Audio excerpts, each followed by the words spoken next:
Maybe. Drinking with authors may contain adult content. Listener discretion is advised. Hello, everyone. Welcome to another edition of Drinking with Authors. I'm your host, Nick Savage, and I am going to be drinking tonight some Writer's Tears. This episode, as always, is brought to you by Four Horsemen Publications. That's four as in after the number three. Horsemen as in people who ride horses, and publications. Go to their website, check them out. They got some great authors. If I don't say that, we don't have a sponsor, and I talk to myself. But the reason we're here tonight is a man named Peter Gribble, who is the author of The Magician, the Cities series. And I cannot talk properly. That is the... It's already starting. The City of the Magicians. I don't know what I said before. We're going to pretend I haven't started drinking yet. City of the Magicians. So we're going to have Peter first tell us what he's drinking and then explain my inept ability to say words and tell us all about the books. So Peter, welcome to the show, and sorry about my inability to speak. Don't worry, you need to have some caffeine to go along with the alcohol. You know what? I'm going to have a little bit of alcohol. Will you explain your alcohol and then drink some caffeine? Yep. So I'm having chocolate Baileys in my coffee. Ooh.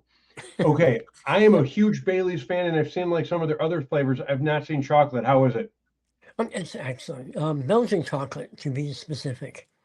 But they came out with a flavor several years ago around Halloween called the pumpkin spice.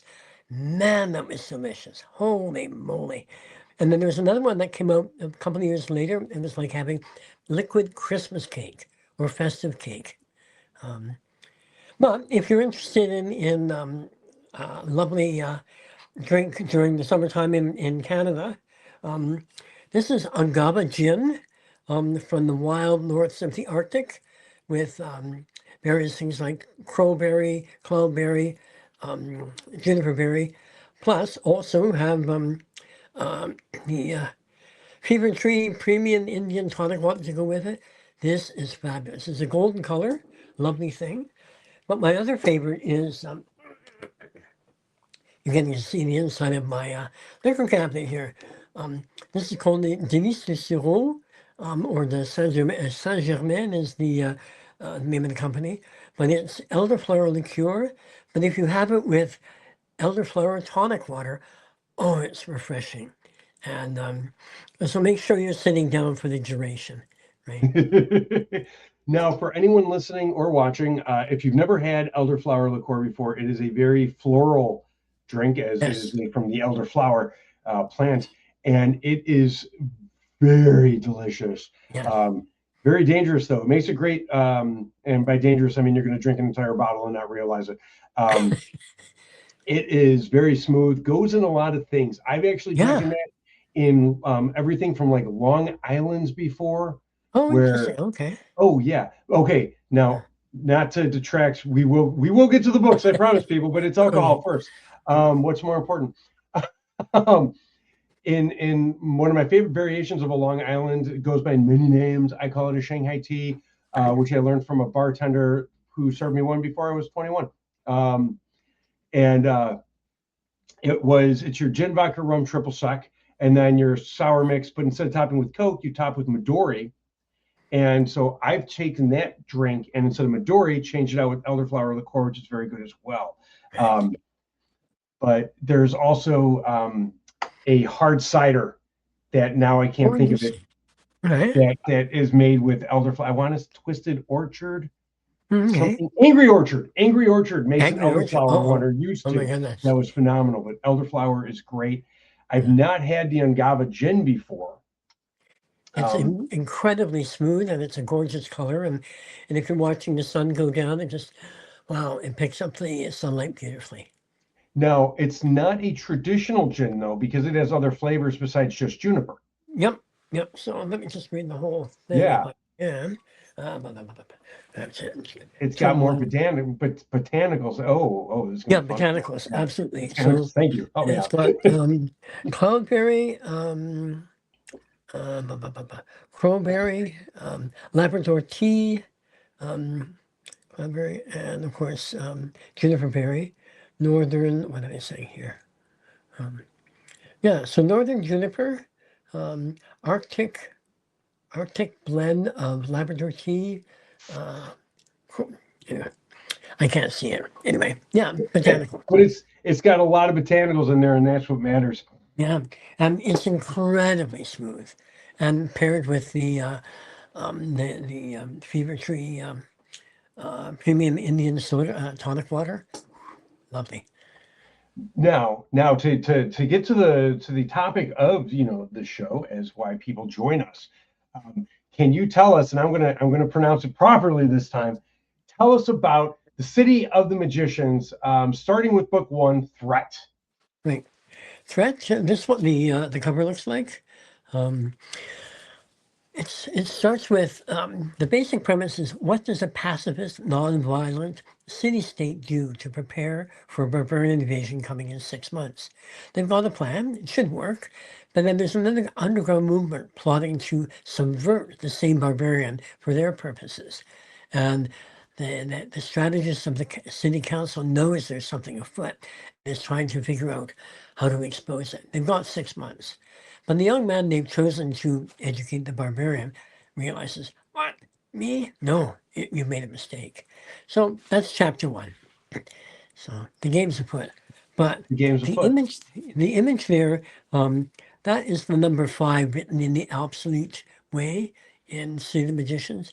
They have sort of a pictorial, something like Mayan hieroglyphs, Egyptian hieroglyphs, Chinese, those sorts of things, language.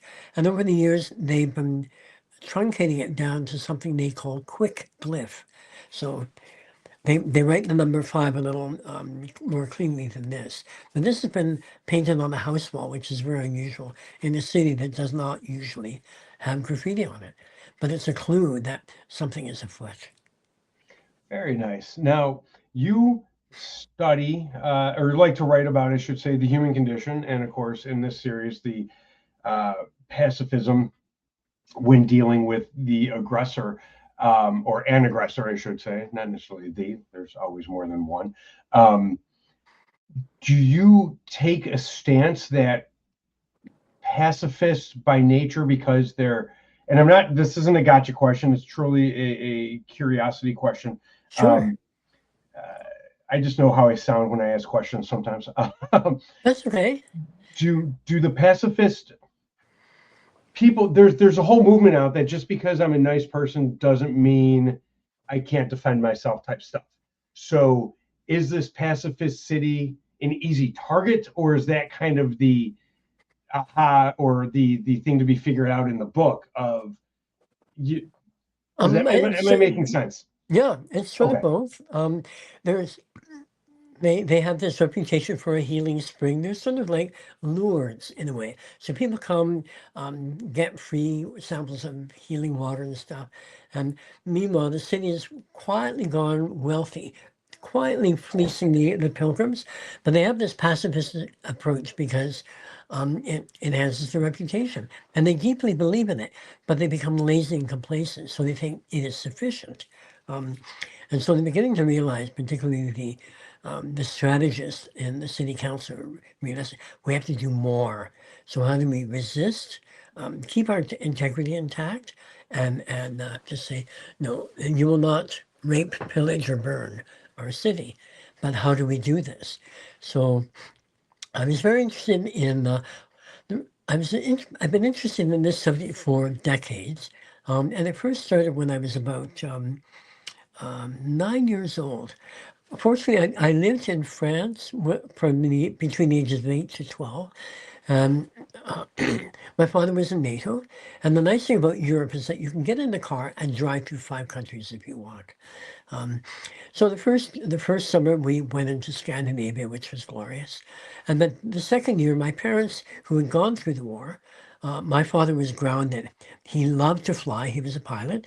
But when the Air Force realized, oh my goodness, you're far more valuable to us repairing the planes coming from the back, from their bombing runs and whatnot. He was grounded. So he repaired planes. But in the end, both my mom and dad had lost people during the war, and they wanted to see the Normandy landings. The first day of school, we went to an international French school for NATO kids and diplomatic corps kids. And my mother said on the first morning, there was a war, Germany lost, you do not talk about it. So it was just a common sort of diplomacy of the schoolyard, of that schoolyard anyway. So we knew nothing. The German kids were interesting. We all shared the French classes. It was quite strict. We had to speak absolute French. You got the steel edge of a ruler across their folded knuckles.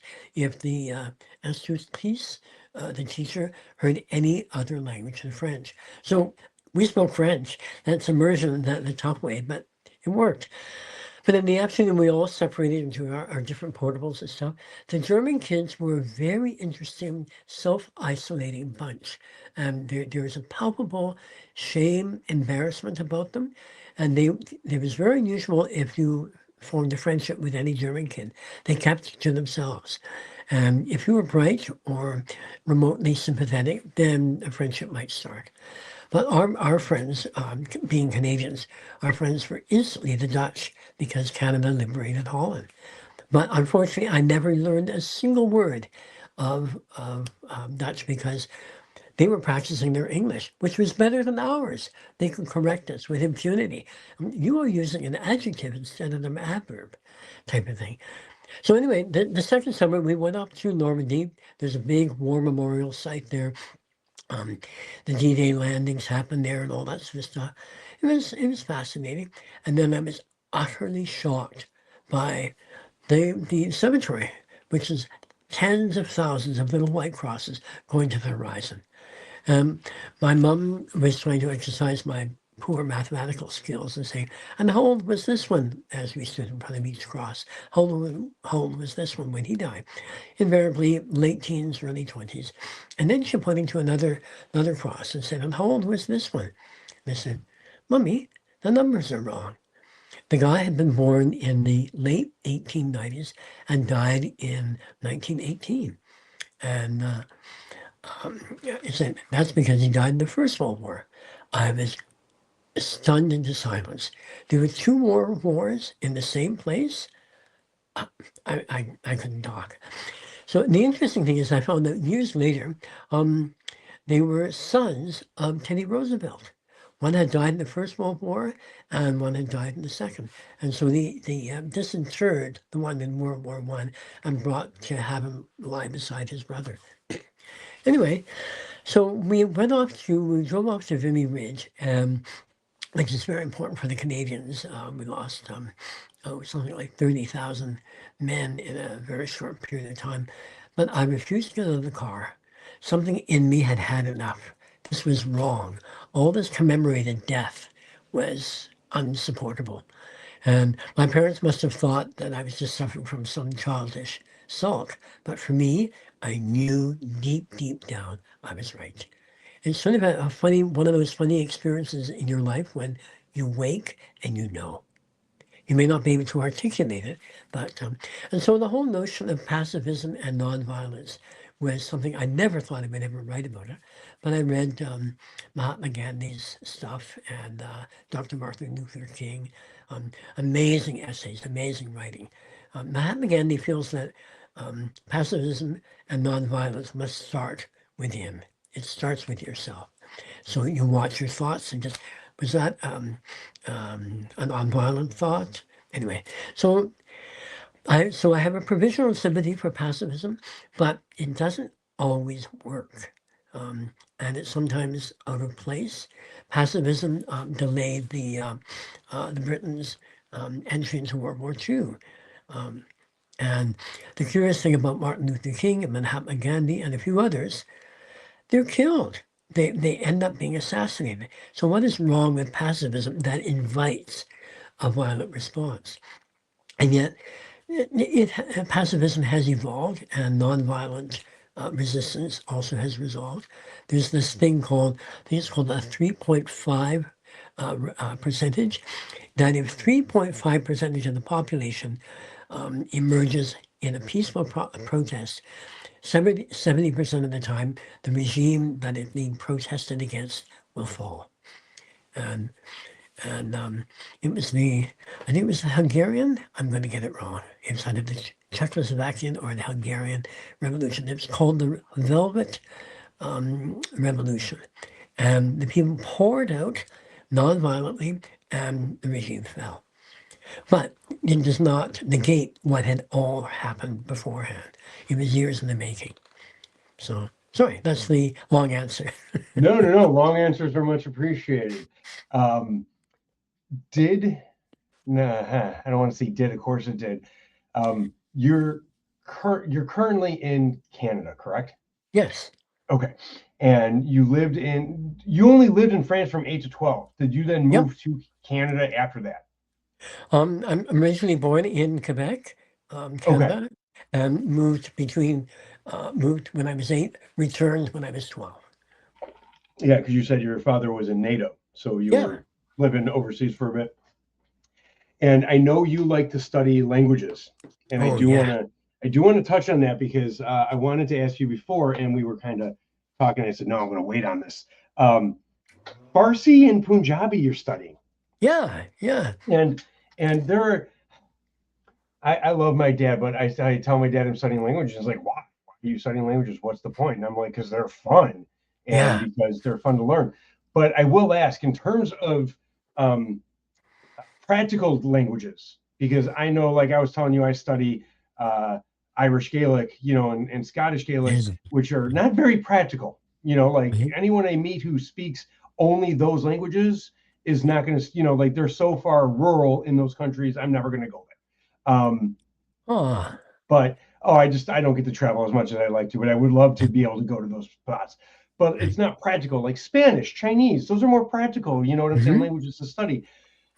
Farsi and Punjabi don't seem all that practical in terms of what I just described. So why those? I currently live in Vancouver. I've been here now for 30 plus years. Excuse me. There's a very large Sikh community here, so I started picking up things like Shashrikal, Kiana, Twaji Pagani Batsanihi. And that's Punjabi. But then there's a very large Iranian population here as well. And it was interesting when a few friends of mine said, oh, you speak Farsi. And I just say, oh, just small talk, just introductory things. And hi, how are you? And what's the word for this? And very nice to meet you and all that sort of stuff. They said, well, we are sponsoring a political prisoner out of Iran. And so, and you have to join. So okay, sure. So it's basically the nice thing about Canada and the world, I guess, is that people are moving. And we've had a broad consensus of multiculturalism going back half a century. It was actually part of the government promotion to, Canada is a multicultural country. End of story. So why travel? People are coming here, so learn their languages. And for people who are learning English and who speak English really well, instead of asking where they're from, ask them, what language do you speak? And sometimes you can guess, you can say, Ayashama Farsi Baladin, which means, oh, do you speak Farsi? And they say, Vale. Because coming from someone like me, they just, where are you from? And they say, oh, I'm from Quebec. So how did you learn? So just picked it up from friends. So yeah. Now, are you, I don't want to say formally studying, like you're not enrolled in like a university or anything, but are you using like an app or a book or some sort of program to study these languages, or is it only from acquaintances and friends and stuff like that? Acquaintances and friends, and basically also one of the things I've studied was I was doing pre-doctoral work in special education. I was very interested in methods to enhance learning, speed memory, speed math, and speed reading. And the techniques work. They're a bit aggressive. They can sort of rob you of an enjoyment of learning. So I have a good ear, and I've got a trick ear, basically. I've got trick synapses to learn languages. So I can pick them up pretty quickly. I've studied about 16 different languages. And again, I'm not fluent.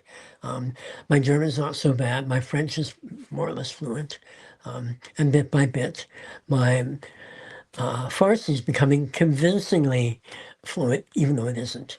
But yeah, So it's as an flashy. It's flashy, basically. oh no, I understand because 24 years of restaurant work, the Spanish that I can Ah, speak is if you when you learn Spanish predominantly working in a restaurant, the Spanish you learn if you don't right, speak it within the context of the right. restaurant Oh, that seems must. very wrong Oh, but that sounds because wonderful. You must get a lot of. Oh, I haven't given you my order yet.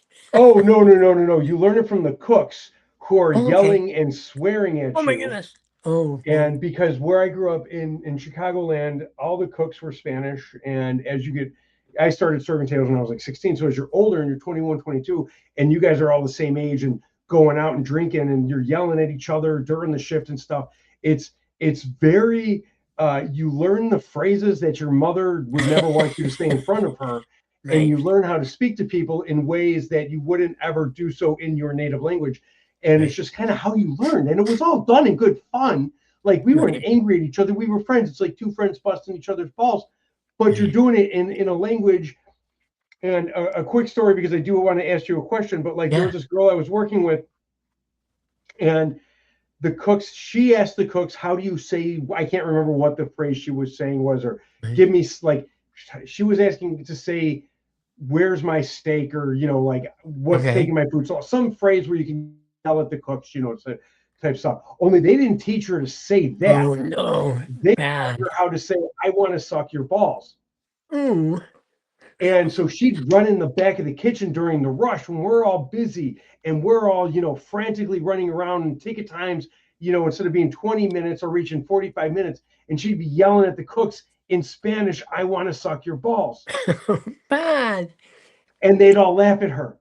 Right, And then after like 3 weeks of her just yelling this at them, they finally told her what it meant. But that's mm, how it was with us. That's what we would right, do. right, And because it was it was what it was, and so it's different. But my question to you on this is, as someone who studies languages and is fairly fluent in French, and I'm assuming you're more fluent than you want to give yourself credit for because you lived there from 8 to right. 12, which is fairly formative years for language Yeah. instruction. Yep. um, does multiple languages or foreign languages or languages beyond just common play into your writings at all?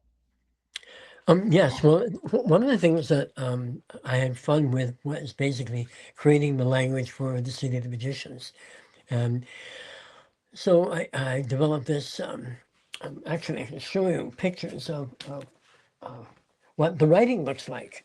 Again, it's sort of pictorial, based on Egyptian, not based on, but inspired by. So this is Okay. Okay. Yeah. For anyone listening, those are definitely inspired and not based on the Egyptian kind of hieroglyphs and stuff. It's kind of yep, it looks like a mix almost of like hieroglyphs meets like Sanskrit in a sense of okay, trying to take Sanskrit and make it more pictorial. right. Well, And I sort of really like that.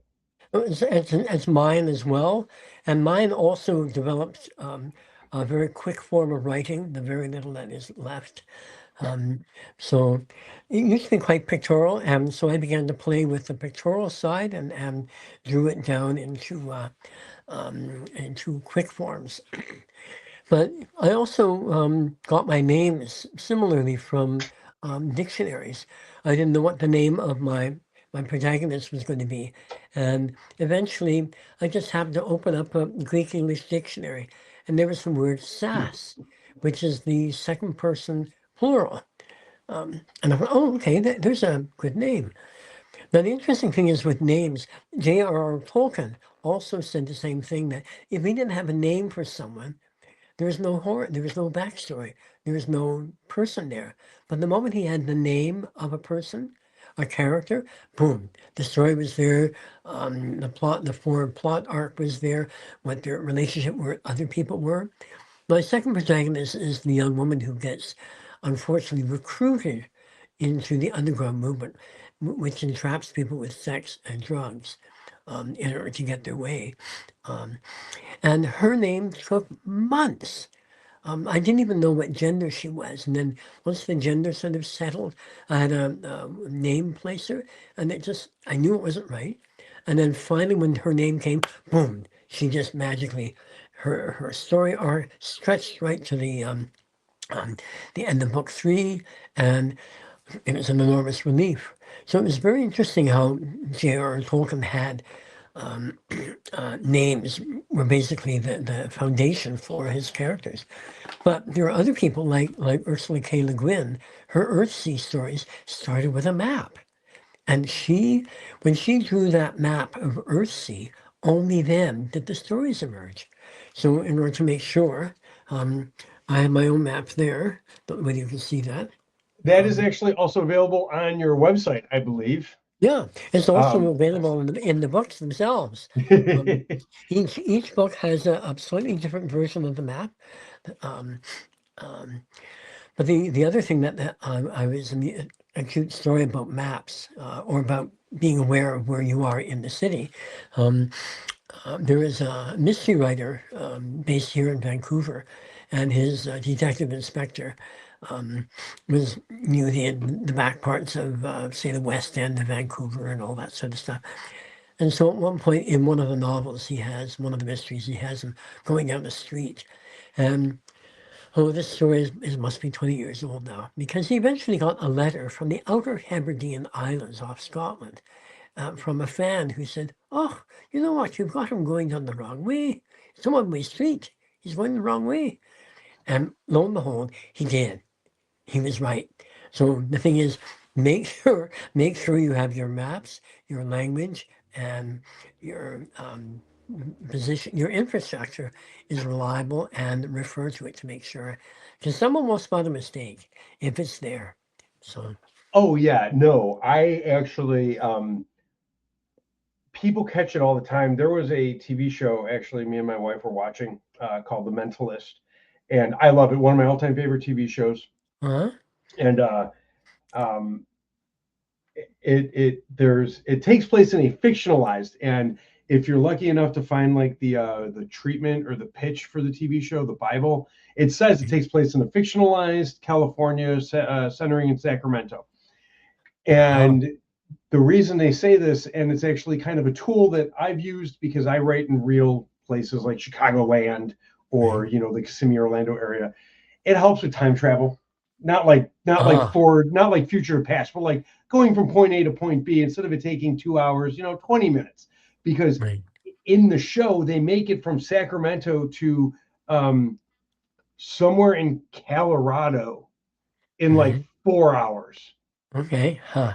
And that is much longer than a 4-hour drive. Okay. So it is one thing if you're going to be ultra realistic and ultra set on your geography like you are, and you know what I'm saying, like some authors are, and there's nothing wrong with that. You have to be ultra set, and you have to know the directionality of streets. Hell, if you're writing in Chicago, you have to know which streets alternate directions at which points. You know what I'm saying? But if you fictionalize it a little bit, and kind of conglomerate some suburbs into one fictional suburb, you do have a little more leeway. But if you're going to sit there and draw out a map like you did, forget about it. You're going with the one ways when they're one ways and stuff like that. Oh, exactly. That's a very advanced kind of thing to do, and I can appreciate that because that's too much for me. And it also involves with language as well. I remember reading an early edition of The Hobbit. And I think subsequent editions have been corrected because I cannot find the passage anywhere. But it's when poor old Bilbo is left behind and he has to run after the dwarves who have left his place in a mess. And the line goes, and Bilbo is puffing like a steam engine. And you trip over that and just say, what? Middle Earth has steam power? Are you kidding? It absolutely threw me. And I think it got edited out because it's sort of like steampunk Middle Earth. Tolkien was writing in that sort of steam power ethos, I guess. But Middle Earth does not have steam power. No. So not that I've ever heard about, read about, watched about.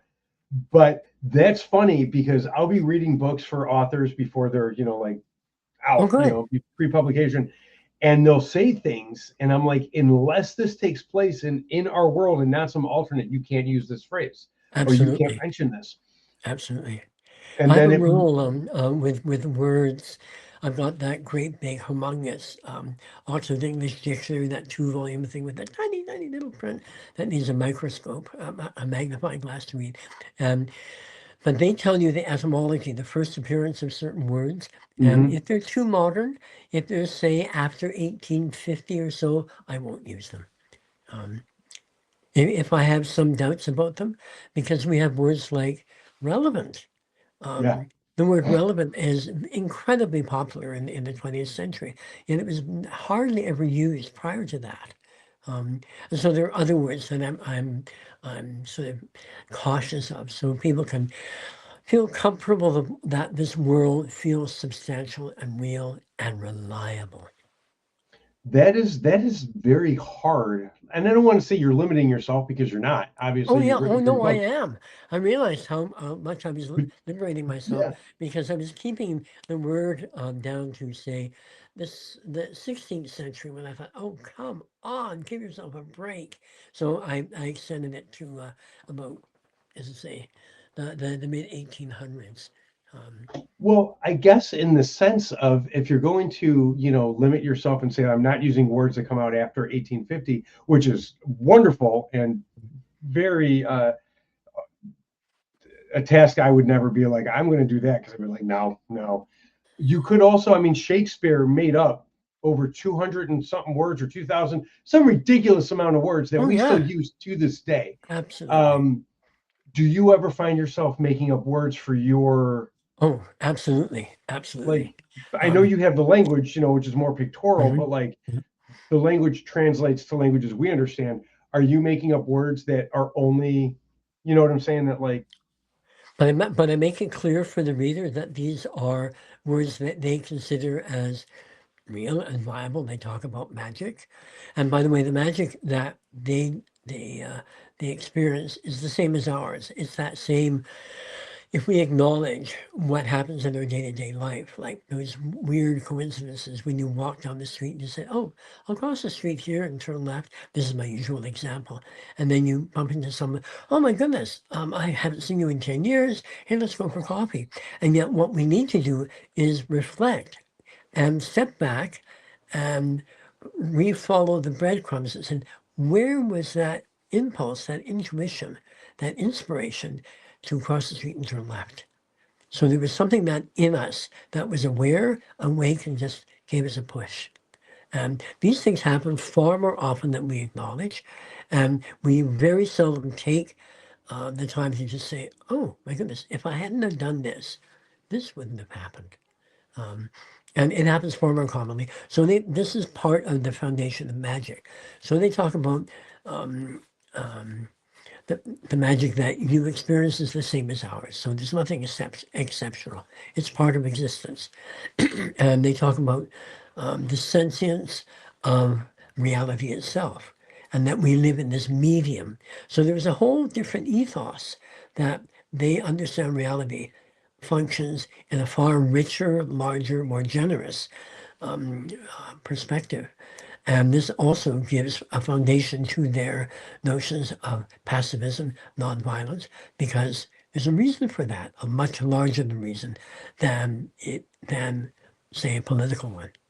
That there is something larger than we have acknowledged either through science, religion, philosophy, you name it. So they have words and vocabulary. They talk about intents and purposes. If your intents and purposes are in agreement, and they're in agreement with also, they have something called the silent body, which is which we might call the unconscious. It's not unconscious. It doesn't have a voice. But if you are quiet and just say your intent, your your pull towards this is actually very alert. It's very there, but we register it in a different way. For them, it's more something that you engage in. Okay, my silent body is telling me this. Okay, pay attention to it, type of thing. So So it's an interesting notion of their approach to psychology and existence. They're intermeshed, and Very. that's what constitutes their magic. So, oh yeah, so there's vocabulary, and then as you get into books 4, 5, and 6, which I'm working on now, um, there's um, a renaissance is being enforced on them through crisis. Can you elaborate or no? Not really, except this is the lovely thing about writing. The City of Magicians was initially just one book, and my poor publisher said, "Oh, come on, Peter, it is so enormous. Can you not divide it in some way or reduce it in some fashion?" And so I reread the thing and realized, oh my goodness. And I call it a literary mitosis. It was like a cellular division, and it just naturally fell into 3 parts. And as I wrote the last chapter, which was sort of, it was actually quite boring, and it was I was wrapping up certain things, and it was just far too comfortable, and so. But I wrote most of it out, and my little writer's voice said, "Okay, you've got that out of your system. Now write this," and I incandesced. With just creative fury. I don't know how to describe it. I wrote for 10 hours straight, no break, and I was just on fire. I was laughing, and I just, oh my God, this is just, and it was just that the last chapter in book 3 was so powerful. I had to go back and revise, not very much, but I had to, which took an additional 5 years to revise and edit the rest of books 1 and 2 and 3 up to the standard that book 3 basically took me by the throat and threw me to the ground. And it was an amazing process writing that. So, from a publishing standpoint, you said it took you an additional 5 years to redo book 1 and 2 to get it up to book 3. Were book 1 and 2 already published at this point? No, they were in the I guess book 1 threat was being I started looking at that. I was editing, I guess, with my editor and the publisher at the same time, and I was editing it all up to standard. He set me on on a really good path. So it took 13 years to write books 1, 2, and 3, and an additional 5 years to edit up the stuff, and the final 2 years to edit it for publication. So it was a 20+ year process. Books 1, 2, and 3. Yeah. That is intense. That Yeah. is something that I don't even that leaves me at a loss for words, because that is a huge chunk of your life dedicated to 3 books. Oh yeah. Well, part of the writing process was when I was in the thick of writing and editing, I was spending 5 to 8 hours every day without fail. For a 13, 15, 16-year period. But the interesting thing about the last chapter, which was the additional surprise, once it was finished, I realized, oh my goodness, it has opened the portal for additional books, because each one of the books ends in a cliffhanger, and boy oh boy, does it ever end in a cliffhanger at the end of book 3. And so book 4 started writing itself immediately, as did book 5 and 6. So that's what I'm working on now. God willing, it doesn't take 20 years. No. I think, as someone who spent a lot of time getting to book 1 in one of my series and plotting out the path of the series, once you have that core written, like you have book 1, 2, and 3, the rest kind of start to flow a lot more naturally. So it will not take you another 20 years on the next 3. You said you're working on books 4, 5, and 6. Are those going to be the next in the series or the last of the series? I'm 75 now, so I suspect it's going to be the last of the series. That's not the answer I thought you were going to word it like that, but hey, But there may be an epilogue. Both of my parents lived into their 90s, so that means there's a little bit of hope for me. But yeah, and keeps the synapses firing. That's for sure. Oh yeah. There is something about the writing process that even if you're not writing well, like it's just a bad day of writing, and that what you're writing is going to be thrown away the next day or completely rewritten. There's something about the writing process that keeps your mind sharp. Yes, yes. And that is really, really nice. Now, I wanted to talk about because uh, I know that you play the piano, Oh, especially the yes. Yeah. jazz piano right now, Yes. which to anyone who's not a musician, it's the same as any other piano. It's just a style of music being played. Yep. Though that is not necessarily true either. And I say that with a bit of a caveat. Much like any instrument, there are pianos, just like there are guitars that are better suited for certain genres of music and blah, blah, blah. But Right, you can take a classical piano and play jazz on it. It's not going to bite you in the ass for right, playing jazz on a classical piano. right. Um, what is your love of the suspension chords and the 13ths and the 9ths and the 11ths? Oh, And yeah. Oh my goodness, what they just wake up your standard um, C, E, G, and then you add your seventh, your ninths, your 11ths, and your 13ths, and you have a wonderful time. I'm a big fan of, say, Kenny Barron. I've seen, I saw Oscar Peterson play on numerous occasions, and because he's from Montreal as well, um, or was from Montreal. So yeah, lovely stuff. now jazz in itself is a very varied, very varied. That was two horrible words to use next to each other. Um, genre of music. Do you enjoy New Orleans style jazz? Oh yes, absolutely. And, Almost all kinds. Yep. and have you had a chance to go down to New Orleans ever? No, I haven't. No, I haven't. I would I love will to. Bourbon I will Street. say this right now, don't. But Okay. that's because you're in Canada and the political climate of the world aside. But when things calm down, go, Okay. go. Bourbon Street. Right. Um, don't even worry about going down during Mardi Gras Okay. because that's too crowded. I love people. I don't like crowds. Same thing. Yep.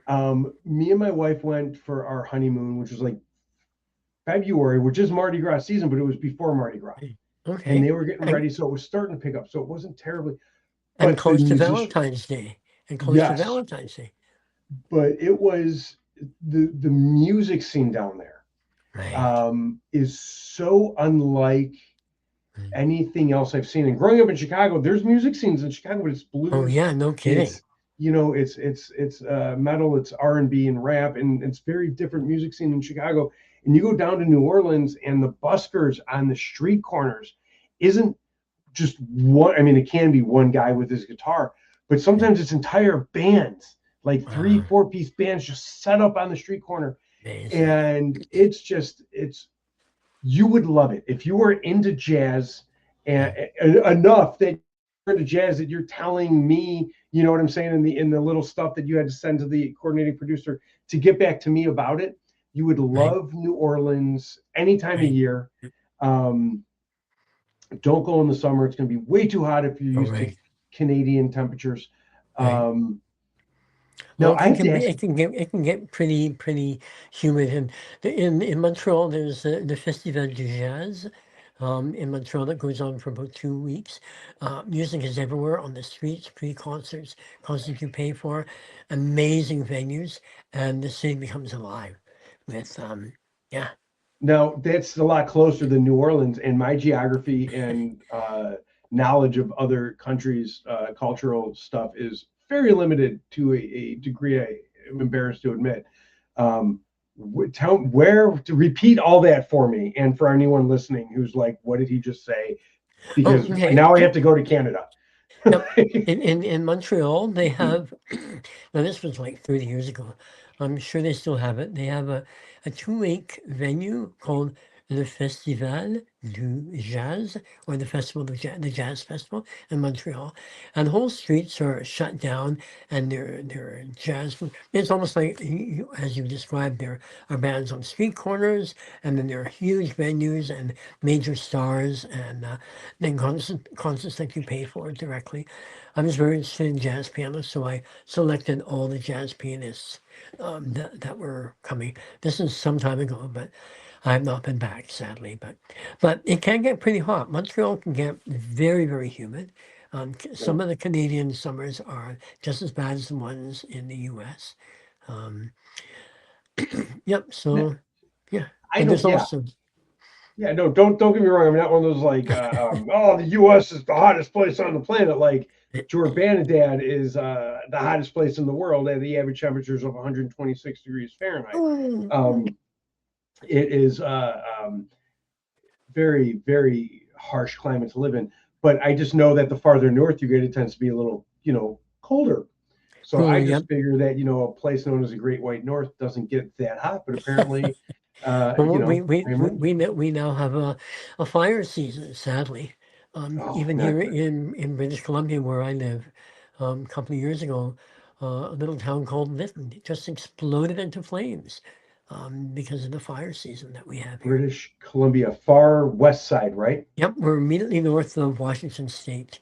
You have a town I want to visit, and Oh, I don't yes? know if it's legal to or not. Okay, Um, an old mining town okay. that was abruptly abandoned to the point where meals and like board games were still laid out, Oh, really? Oh, my God. and like dresser, now it's, I'm sure, has been pillaged, not Oh, pillaged like by barbarians, um plundered.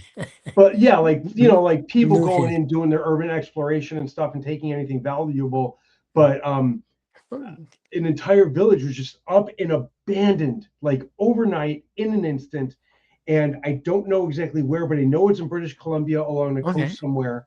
And it's just one of those things that I wish I had better remembered certain things like this, because ghost towns just appeal to me in ways that they shouldn't. But they're still there. Mining towns will shut down when the mine runs dry. Lumber mills, lumber towns, unless the forests are chopped down, there's nothing else to have happen, and so the towns shrink and that sort of stuff. But And normally they'll have time to get rid of their, like, to pack up their stuff. yeah, well, if I don't know that I'm not following this, but there are some up there still. Yeah. I've heard tales of that, and there are also some First Nations sites that have been abandoned, Oh, um, and yeah. yeah, no, that is I just we looked at Canada, because we're just like, I, I love certain things about Florida and I love my house, Right. but the heat is a little intense. Oh my It's goodness. right now, I think it's like averaging about 102 real feel right now, Oh, and we yikes. haven't even approached our hottest seasons of the month Yeah, yet. yeah. Or of the years, hottest months of the year, whatever the hell I'm trying to say. This has been a horrible day for me talking. Oh, Um, what I'm what just what messed. what are you drinking? Writer's tears, writer's No, tears. no. What deadly combination is that? Just it's an Irish whiskey. It's a copper pot Irish whiskey. It's pretty decent. Hmm? On this, and this is what it looks like. It made its rounds on social media because Oh, like okay. authors are like, oh, writer's tears. Right. Um, it's not my favorite whiskey. I was hoping I would like it more than I did, but it's not anything I would scoff at. If someone's like, "Oh, do you want some?" I wouldn't be like, "No, not that." Maybe you need a few drops of Canadian maple syrup just to round it out. I love maple syrup. I love sugar, and it's Okay, there you horrible go. because I have sugar issues. I'm not diabetic. I have other issues with Okay. sugar, and I can't eat too much. But God, I love sugar. And my wife always tells me, if you had a food allergy, you would be dead, because Mm. I don't think about the amount of sugar I eat, and then I get horrible migraines, and Oh, just right. like all these bad things start happening to me from the sugar I eat and from this and that. And she's like, "You'd be dead." I'm like, "I would be," because I don't think about what I'm eating before I eat. I'm just like, "Oh, it's food. It's good. It tastes good. Just eat a bunch." Right. But we thought about Canada before we moved down to Florida, and Uh-huh. it's not cheap. No, innocent. It's not And cheap and at and all. and, and of course the exchange favors Americans coming up to, but if you settle here, then yeah, things are expensive, and the Yeah. West Coast is pretty expensive. People are actually at the moment bit by bit moving away. It's just getting too expensive to own a house, and what with the tariffs and whatnot, and the price of food is getting expensive. Yep. Yeah, no, Uh, it's I actually had a friend of mine who moved up to Canada, but not British Columbia, Uh-huh. somewhere more central, like above either Michigan or Montana or one of the Okay, states so in the north. Saskatchewan, Manitoba, Alberta. One of those three sound right? I don't know. My geography's Okay, horrible. You okay, could have. The only thing I know is British Columbia is far west, and then you have Newfoundland on the far east. yes. Um, and Newfoundland was one of the places because there is an allure of living in a rural area Mm-hmm. that is Oh, yeah. coastal. Yep. Um, I have in-laws who live in rural Tennessee, and we actually went and visited them. And no, just no. They live on a beautiful 6-acre property, and Right, I was just like, it takes an hour to get to like Piggly Wiggly. I'm like, I'm not right, driving, 45 minutes right, to go to a small grocery right. store. I grew up in the city. I like having a 24-hour burrito joint, you know what I'm saying, I can go to. Yep. But there is something about the allure of living on in a cozy house on a rocky shore in Yep. Newfoundland. You know what I'm saying? It just Yes, feels. yes. And if you live there long enough, they say, "Oh, that's Nick Savage. He's a character." Um, so if you become a character, that means you've arrived. Well, it's expensive. Even the houses in the middle of nowhere, Canada, Yep. are not cheap. And I'm not talking about Nunavut. I would not want to live that far north. Something Oh, a little you know. more. Right. But like the the Newfoundland and British Columbia are fairly, compared to like Toronto and the bigger cities, fairly rural-ish. You know what I'm saying? Compared to but they, I just there's something about the allure of living there, and something about Canada just seems so nice. I was there Oh, once when I was thank a you. kid, and it was just so beautiful. Every time we go to Epcot, we Oh, go okay. to we go to Canada at Epcot Okay. and watch the Great White North kind of Canadian thing, Okay. which used to have Martin Short be their Yes. narrator, and Yep. he is just an icon. A good ambassador. Right. Yeah, good ambassador for Canada, and now they changed it up, and I believe it's Catherine O'Hara and Oh, another she's guy. brilliant. Yep. Yeah, She oh, passed. She recently passed. She was she's brilliant. oh, Utterly brilliant. absolutely brilliant, phenomenal actress, and Mhm. from everything you hear about certain, you hear things about people, and you hope that the good things are true, and hope the bad things you hear aren't. Mhm. And everything you've ever heard about, Catherine O'Hara was such wonderful things Yeah. that the impact she had on Hollywood and people's lives was more than just the roles she played. Yep. So her passing, I think, affected a lot of people. But yeah, Mhm. Epcot, I believe, is now her and someone else, and I can't remember the male. Okay. Hmm. Um, but yeah, it was just like the one the the one passing that affected me, and he passed long ago enough that it shouldn't, but still affected me. And I don't know if he was Canadian. I can't remember anything anymore in my life. Apparently, my 40s is when my mental decline happens. Okay. Um, John Candy. Oh, he was brilliant. Yes, but he was Yeah, part of that same troupe called Second City, yeah. and they had a show that ran for quite a while on Global Network, and then the CBC, which CBC is the Canadian Broadcasting Corporation, the national broadcasting system, both radio and television, and they upped their ante with their show there. Um, SCTV, Second City Television, and it was the range of all of them, including John Candy and the other ones there as well, and of course Andrew Martin and oh, who were we just talking about? Catherine O'Hara, Catherine Martin O'Hara. Short. Yep, Yeah, yeah. yep. The the uh, the range of character that she could. I thought her version of Britney, was it Britney Spears, who was in Blue Lagoon? Um, who is the actress in Uh, Blue Lagoon? no, no, no. That was oh, not Brady. Oh my God. I'm sorry, I Brooks, something Brooks. Now I have to look this up because it's gonna Drive me Okay. nuts. Sorry, that was my fault. No. It's totally. It's had you not said imdb.com. Had you not said Britney Spears, it would have been, Brooke Shields.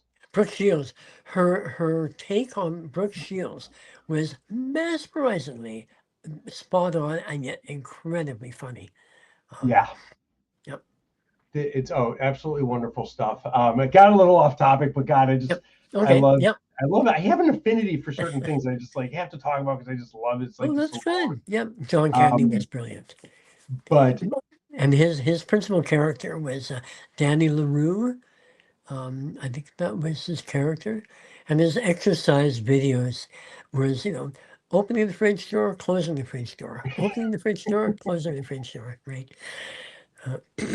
he was just such a good, wholesome guy. There's a story Yeah. about John Candy that has endured about being on a movie set where he was filming and he was a star actor, but these grips were trying to set something up and they didn't recognize him and they said, "Hey, can you help us?" And he's like, "Yeah." And normally you don't ask the talent to help you. They just didn't recognize him, misplaced, mistake. Right. And so he's helping him. He's like, "Sure, let's do this," And the director's like, "Come on, we have a film to scene." And he's like, "I can't. I'm helping these guys." Oh, that's lovely. And he was like, "No," and it's just one of those things where it's like he never had a big head about who he was or anything like that. And it's just such a nice thing to hear about in a world where the media especially makes everyone out to be such, so full of themselves. And then you realize they're not. And it's just the media trying to do these, paint pictures in a certain way. Yeah. But that being said, give us the skinny on where we can find you, where we can buy your books, social media, all that jazz. Give us all of that. Yep. You can get it on Amazon. There's now a trilogy page being constructed. The website is being redesigned because I was just recently at the LA Times Festival of Books, where the trilogy has won the gold medal for best fantasy series, which was sort of, wow, okay, thank you. And so, yep, the website will also petergribble.com. And as I say, you can get it on Amazon. And if you happen to be in Vancouver, you can actually go to the Chapters Indigo store there, and it's on the second floor in the fantasy sci-fi section under G for Gribble. And that is yet another reason to go visit Canada, folks. Yeah. Besides the beautiful scenery, you can go to the store, visit a local bookstore, and pick up his books there. Yeah. I always ask this before we leave, and if you had one piece of writing advice to give to an aspiring writer, what would that be? Read everything. Write every day if you can, even if it's just a line. Create the habit of writing every day so that it's the same as getting dressed, having a shower, fixing your hair, makeup, whatever it happens to be. Writing is part of it. It becomes an essential. But read everything, study everything, follow nothing. And bit by bit, your style will emerge and will change and alter depending on what you're writing. The other interesting thing is sometimes writing essays, writing for journals and magazines, an excellent exercise. It teaches you how to write to word count and to size and to subject. I wrote gardening columns for many years, and I wrote for another magazine called Nouveau,